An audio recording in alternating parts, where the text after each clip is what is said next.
Hello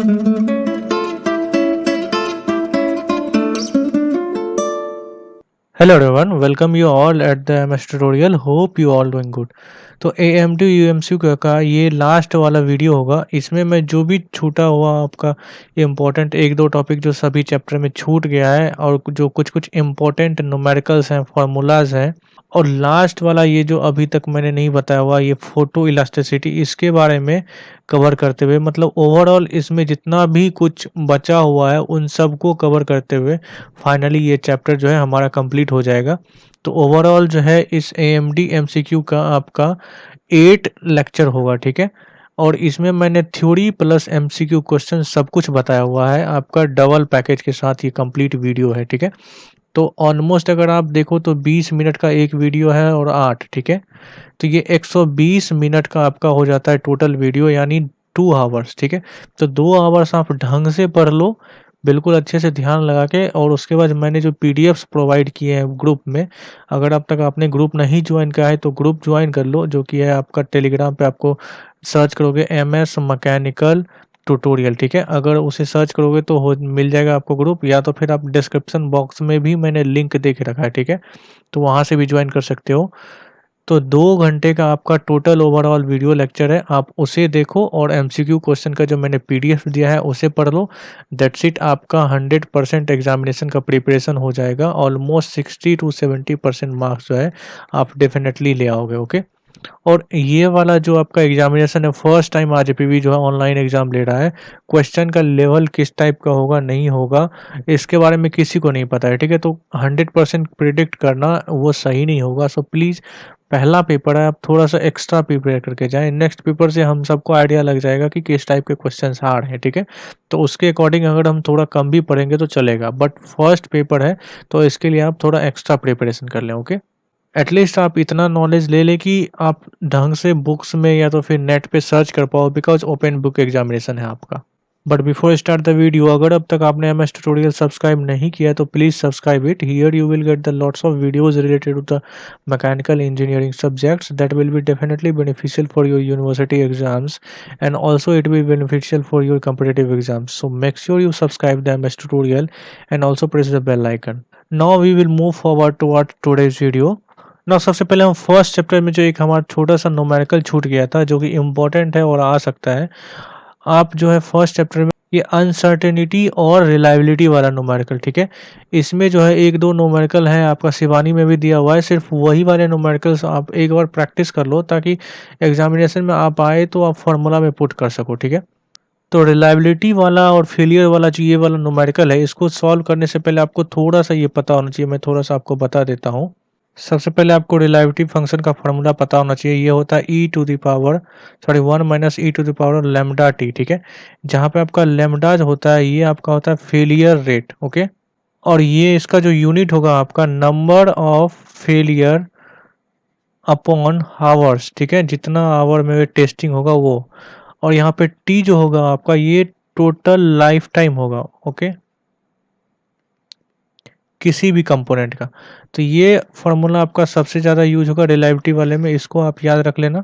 दूसरा यहाँ पे लेमडा जो है इसका भी एक फार्मूला होता है 1/MT/BF, ठीक है। अब MT/BF क्या होता है? मीन टाइम बिटवीन फेलियर, मतलब दो फेलियर के बीच का जो कंजिक्यूटिव टाइम होता है वही होता है आपका ये MT/BF।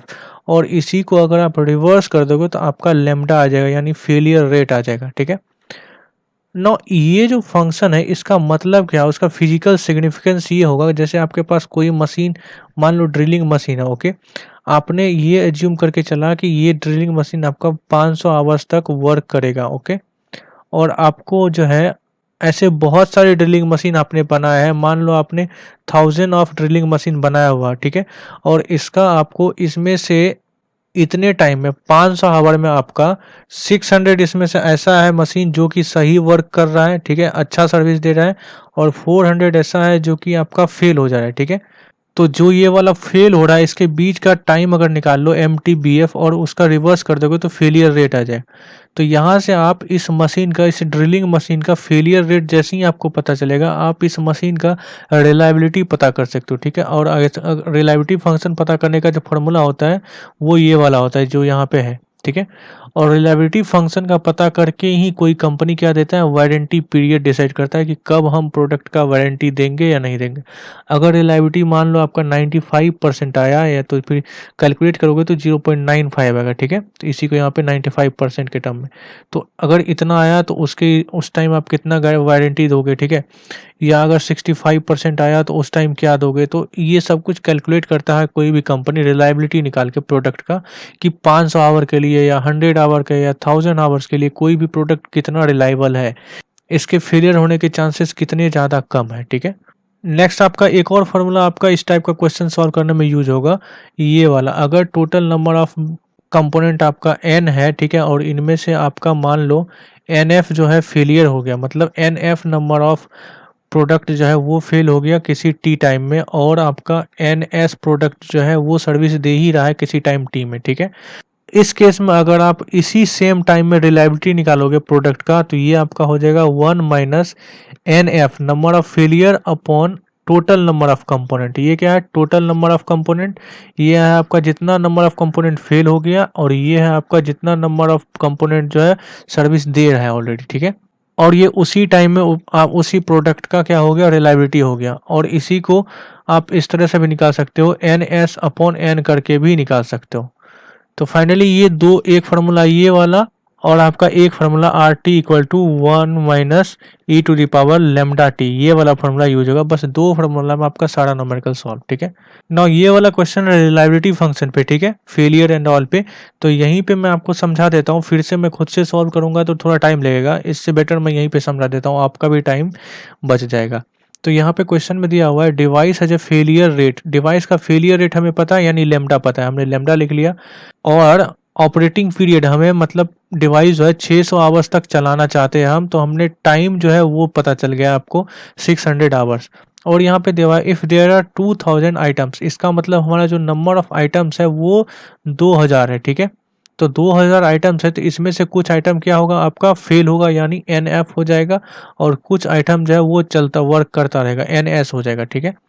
अब देखो एन एफ और एन एस को लेके सिर्फ और सिर्फ हमारे पास जो फार्मूला है r T equal to 1 minus N f upon n, ये वाला फार्मूला है। और रिलायबिलिटी को लेके हमारे पास जो फार्मूला है 1 minus E to lambda t, ठीक है, ये वाला है।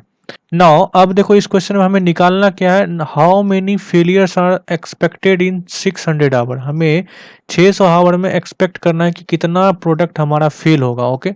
तो सबसे पहले देखो आपको रिलायबिलिटी निकालना पड़ेगा फेलियर रखने के लिए, फेलियर पता करने के लिए।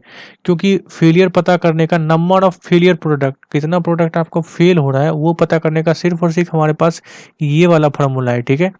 और ये वाले फॉर्मूले में देखो हमें ये वाला टर्म पता नहीं है, ये वाला टर्म पता है, और ये वाला टर्म हमें निकालना है, ठीक है। तो पहले आपको ये वाला टर्म निकालना पड़ेगा, तब जाके हमें फाइनली ये वाला टर्म पता ही करना है, यही आंसर हमें निकालना है। तो ये वाला टर्म आपका कैसे आएगा, तो आपका इस वाले फॉर्मूला से आएगा। यहाँ पे देखो निकाला हुआ है रिलायबिलिटी।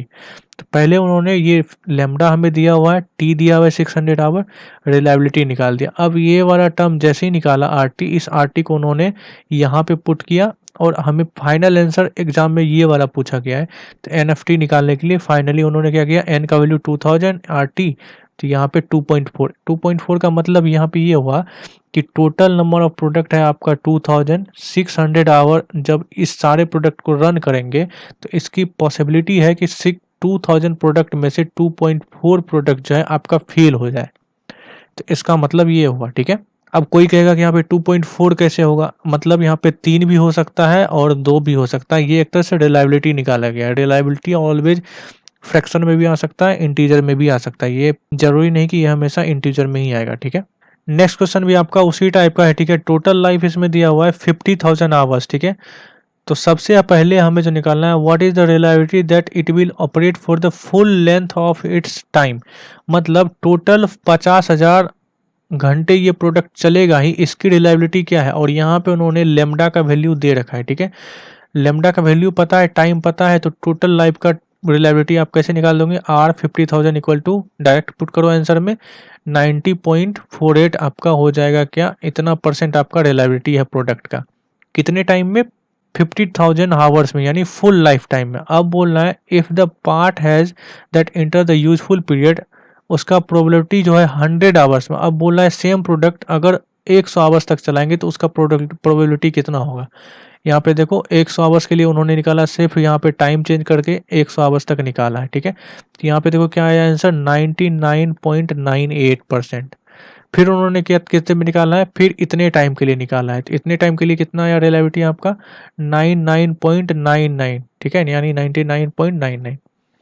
अब देखो एक चीज़ यहाँ पे गौर करना आप, जैसे जैसे हमारा टाइम इंक्रीज कर रहा है प्रोडक्ट का रिलायबिलिटी जो है डिक्रीज हो रहा है।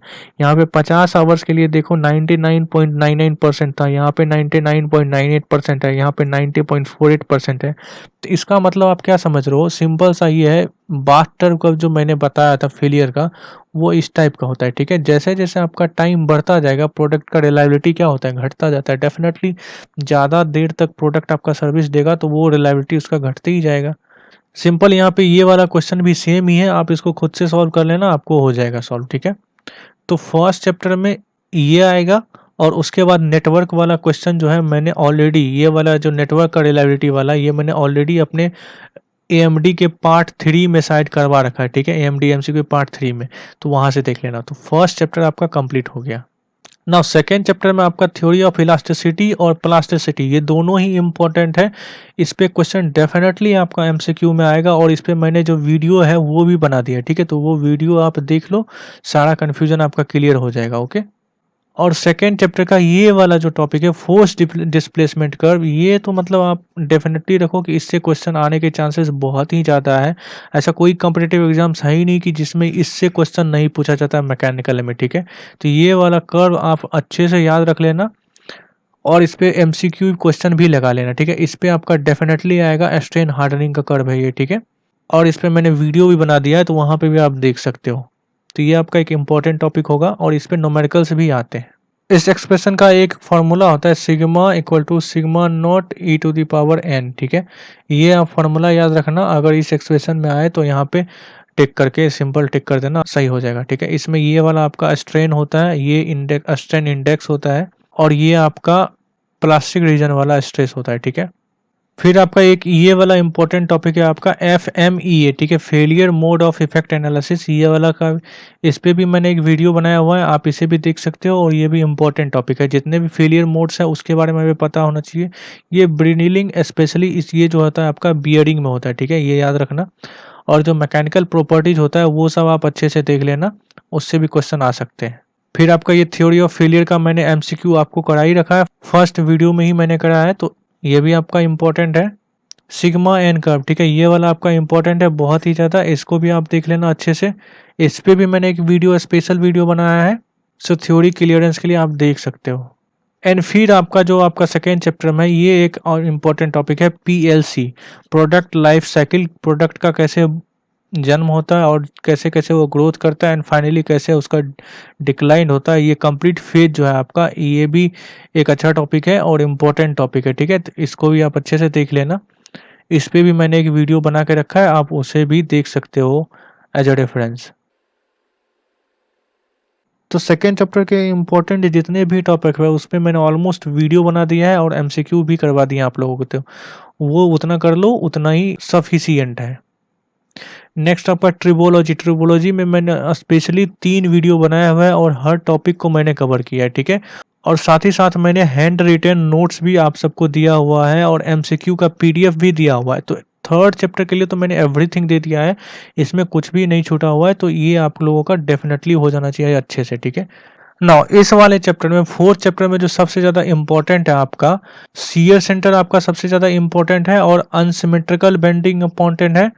बस यही 2 टॉपिक आपका इंपॉर्टेंट है, ठीक है, जिस पे आपको क्वेश्चंस आ सकते हैं। और न्यूमेरिकल, शियर सेंटर पे मैंने ऑलरेडी 2 न्यूमेरिकल करवाए हैं आप लोगों को, एक C सेक्शन का और एक I सेक्शन का। इन दोनों का आप फार्मूला अच्छे से याद कर लेना, और इस पे प्रैक्टिस भी कर लेना क्वेश्चन का, ठीक है। और एक क्वेश्चन जो आप अनसिमेट्रिकल बेंडिंग पे कर लेना सॉल्व करके, वैसे तो आने के चांसेस बहुत कम है, कि बिकॉज इस पे जो क्वेश्चन होता है वो लेंदी क्वेश्चन होता है, ठीक है, बहुत हार्ड हो जाता है, बट फिर भी सेफ्टी पर्पस देख लेना। और ये जो आपका फोर्थ चैप्टर, ठीक है, फोर्थ चैप्टर में मैंने आपको कंप्लीट स्ट्रेन गेज जो होता है वो सब कुछ आपको बता दिया है। स्ट्रेन रोस्टे के बारे में मैंने आपको बता दिया है, क्या क्या होता है, इसका यूज क्या होता है, ये डेल्टा रोस्टे क्या होता है, ये 45 डिग्री वाला रोस्टे क्या होता है, ये मैंने अच्छे से बता दिया है, और नोट्स में भी मैंने लिख के दे दिया है। और फिर मैंने जो इलेक्ट्रिकल स्ट्रेन गेज होता है वो बता दिया है, गेज फैक्टर बता दिया है। तो जो इम्पोर्टेंट थिंग्स था इसमें आने वाला, वो सब मैंने इसमें बता दिया है, ठीक है। और मैं आपको हैंड रिटेन नोट्स दे दूंगा। और अभी थोड़ा बहुत आपको इसमें जो छूटा हुआ है हमारा लोड सेल, और फिर साथ ही साथ फोटो इलास्टिसिटी टर्म, वो वाला मैं अभी थोड़ा सा आपको 5 मिनट में डिक्टेट कर देता हूँ। तो फाइनली हमारा जो एएमडी है वो कंप्लीट हो जाएगा, ठीक है। और इस चैप्टर से जो भी आपका न्यूमेरिकल आएगा वो आपका गेज फैक्टर पे ही ऑलमोस्ट आएगा, इससे ज़्यादा नहीं आएगा न्यूमेरिकल। तो गेज फैक्टर के न्यूमेरिकल आप अच्छे से कर देना, ठीक है। तो ये जो है हैंड रिटन नोट्स है, इसमें मैंने यहाँ तक ऑलमोस्ट आपको कंप्लीट कर दिया और अच्छे से समझा भी दिया है। अब इसके बाद मैं थोड़ा सा जो टॉपिक छूटा हुआ है वो समझाता हूँ। सबसे पहले ये तीनों टर्म आप याद रखना है कि कौन सा पोटेंशियोमीटर सर्किट जो है कहाँ पे यूज होता है। पोटेंशियोमीटर आपका सर्किट जो है वो आपका प्रेशर मेजरमेंट में यूज होता है। जो ब्लास्ट सर्किट है वो आपका डायनेमिक मेजरमेंट में यूज होता है। और जो व्हीटस्टोन ब्रिज है इसमें दो टाइप का होता है, एक आपका नल टाइप का होता है और एक आपका डिफ्लेक्शन टाइप का होता है। नल टाइप का आपका स्टैटिक मेजरमेंट में, स्टैटिक स्ट्रेन मेजरमेंट में यूज होता है, और डिफ्लेक्शन वाला आपका डायनेमिक एप्लीकेशन में यूज होता है, जहाँ पे आपका डायनेमिक स्ट्रेन होता है वहाँ पे यूज होता है। ब्रिज कांस्टेंट है आपका सिंपली आउटपुट ब्रिज अपॉन एक सिंगल प्राइमरी ब्रिज का जो टोटल आउटपुट है वो होता है, ठीक है, ब्रिज कांस्टेंट। और ये ऑलवेज जो है के का वैल्यू 1 से ज़्यादा होता है, ये बात ध्यान रखना। और नेक्स्ट आपका एपरेंट स्ट्रेन क्या होता है। स्ट्रेन जो है बहुत सारे रीजन से होता है, जैसे आपका अगर टेम्परेचर इंक्रीज हो गया तो उस वजह से भी हो जाएगा, अगर आप उसको रोटेट कर रहे हो तो उस वजह से हो जाएगा, ठीक है। तो आप जिस पर्पस के लिए स्ट्रेन यूज निकालना चाह रहे हो, जैसे मान लो अगर आप किसी बॉडी में सिर्फ इस फोर्स के लिए स्ट्रेन पता करना चाह रहे हो, तो इस फोर्स के अलावा जो भी आपका स्ट्रेन इसके रोटेशन के कारण आए या तो फिर टेम्परेचर बढ़ने के कारण आए, वो सारा स्ट्रेन जो है आपके लिए स्यूडो स्ट्रेन हो जाएगा, एपरेंट स्ट्रेन हो जाएगा, वो रियल स्ट्रेन नहीं आप उसको कंसीडर करोगे। सिर्फ और सिर्फ ये वाला स्ट्रेन आपके लिए कंसिडरेबल होगा और रियल वाला स्ट्रेन होगा। बाकी जो इन दोनों अलग फैक्टर की वजह से स्ट्रेन आपका चेंज हो रहा है या मेजर हो रहा है वो सभी कंसीडर नहीं किया जाएगा, उन सबको हम एपरेंट स्ट्रेन मानते हैं, ठीक है। नेक्स्ट आपका लोड सेल। लोड सेल एक टाइप का ऐसा ट्रांसड्यूसर होता है जिसका यूज करके जो है हम फोर्स पता करते हैं किसी भी मेंबर सेक्शन में कि कितना फोर्स लग रहा है, ठीक है। जितना भी आपका बीम में या फिर किसी भी मैकेनिकल कंपोनेंट में लोड लग रहा है या तो फिर फोर्स लग रहा है, उसको ये इलेक्ट्रिकल सिग्नल लाइक वोल्टेज या तो फिर रेजिस्टेंस के फॉर्म में कन्वर्ट करता है, ठीक है। और इसका वर्किंग सिंपल होता है, जैसे ये आपका बीम है, इस पे आप फोर्स लगा रहे हो तो इसका स्ट्रेन गेज जो है आपका लोड सेल आप ऊपर में भी लगा दो नीचे भी लगा दो, तो जैसे ही ये लोड इस पे होगा इंस्टेंट के लिए और फिर मान लो यहाँ पे लोड हटा लो, तो एक साइड आपका कंप्रेशन होगा और एक साइड आपका एक्सपांसन होगा, ठीक है। तो जो भी वहाँ पे स्ट्रेन गेज लगा रहता है लोड सेल में आपका दो टाइप का, एक आपका स्ट्रेन गेज भी लगा रहता है और एक इलास्टिक मेंबर लगा रहता है, ठीक है।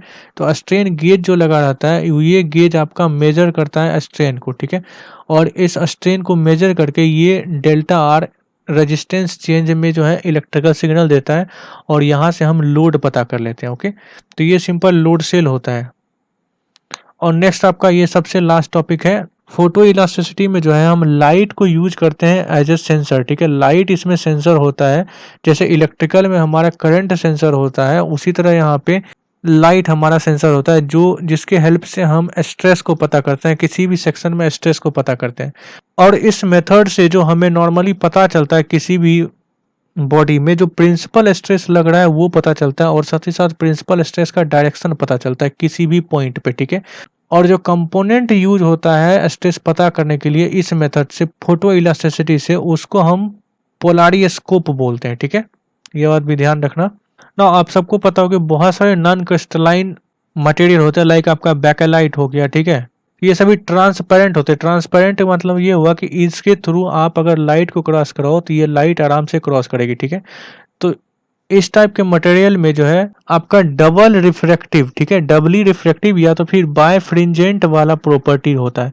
अब ये डबल रिफ्रैक्टिव और बायफ्रिंजेंट प्रॉपर्टी क्या होता है, जैसे ये आपका कैल्साइट प्रिज्म है। कैल्साइट प्रिज्म में से आप जैसे ही कोई लाइट को क्रॉस कराओगे, ठीक है, एक अनपोलराइज लाइट को क्रॉस कराओगे तो ये दो डायरेक्शन में यहाँ से दो लाइट निकलेगा। एक तो नॉर्मली रिफ्रैक्टिव इंडेक्स चेंज होने की वजह से इसका डायरेक्शन चेंज होगा और एक के केस में डायरेक्शन चेंज नहीं होगा, ठीक है। तो इसका मतलब यहाँ से ये पता चलता है कि इस कैल्साइट वाला जो ये मटेरियल है इसके पास दो रिफ्रैक्टिव इंडेक्स का प्रॉपर्टीज है, ठीक है। तो इसी को बोलते हैं डबली रिफ्रैक्टिव या तो फिर बायफ्रिंजेज, ओके। ना इसमें तो नॉर्मल में भी चेंज होता है, बट बहुत सारे प्रोडक्ट ऐसे होते हैं जैसे कि उसका अगर स्ट्रेस चेंज होता है, ओके, जैसे मान लो ये वाला आपका मटेरियल बना हुआ है डबली रिफ्रैक्टिव प्रोडक्ट का, ठीक है, और जब इसमें 100 स्ट्रेस था तो इसका रिफ्रैक्टिव इंडेक्स 3 था, और जैसे ही इसका 300 इस पे स्ट्रेस लगेगा मेगा पास्कल, तो इसका रिफ्रैक्टिव इंडेक्स या तो इंक्रीज कर जाएगा या तो डिक्रीज कर जाएगा, ठीक है। तो रिफ्रैक्टिव इंडेक्स जो चेंज होता है स्ट्रेस की वजह से, स्ट्रेस इंड्यूस होने की वजह से, इसी प्रॉपर्टीज की वजह से हम फोटो इलास्टिसिटी की हेल्प से हम पता करते हैं कि किसी भी मैकेनिकल कंपोनेंट में कितना स्ट्रेस लग रहा है, ठीक है।